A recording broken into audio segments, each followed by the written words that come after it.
to be salty. We are to live these lives of influence. So the first thing is this: you need to be salty. You need to be salt.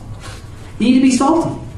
And the Bible says this. The Bible says that we need to be the flavoring, the seasoning in another person's life that inspires them. That when they see Jesus in our life, He tastes good to them. He's good to know Christ because I see Him active in your life. It's a seasoning. It's a seasoning. And it appeals to them, and they want to download, they want to invite Christ into their hearts because they see Christ in your life. That's being salty.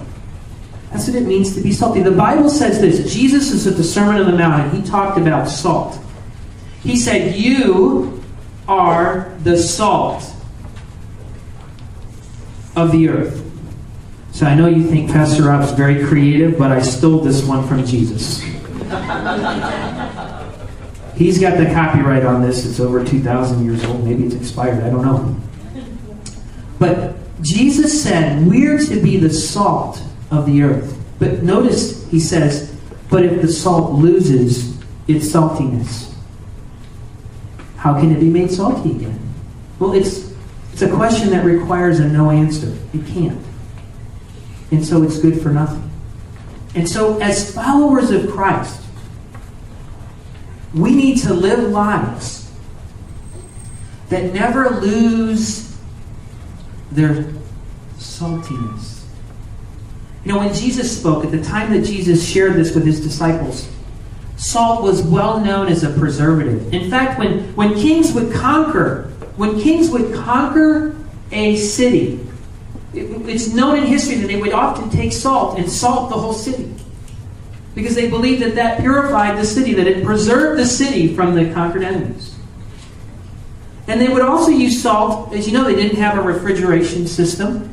So when they needed to keep meat or something for cooking, they would salt it really heavily so that it would be preserved.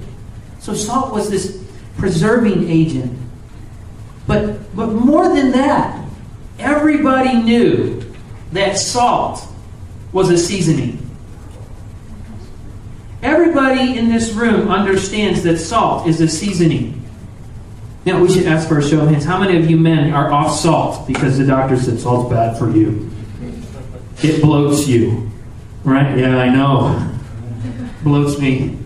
Now, this is the South, so I don't know if in the South you salt your watermelon or your apples. But if you do that in different parts of the country, you're going to get a specific response. I think in the South, when you salt your watermelon, oh, it's expected. But if you salt your watermelon or your apple in the Midwest, what's the response? Ooh. But you that salt your apples and your watermelon, right? For you, it's a seasoning. It just tastes better, right? And then other people are like, what's wrong with you? You don't need to do anything to watermelon and apples. They're naturally sweet. So it's a seasoning, right? It's a seasoning. And when Jesus spoke, it was understood that it was a seasoning. He's not necessarily talking about the preservative aspect of salt here, as much as He's talking about the seasoning aspect of salt. He's telling His disciples, you're the salt of the earth. You're the salt of the earth. You're the seasoning that's going to make the world a great place to live. You're going to be the flavor that makes this world just sparkle with God's creation. You're the seasoning.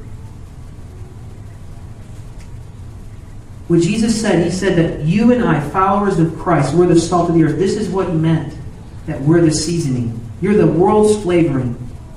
People should be thirsty because they know you. Thirsty for Jesus because they know you.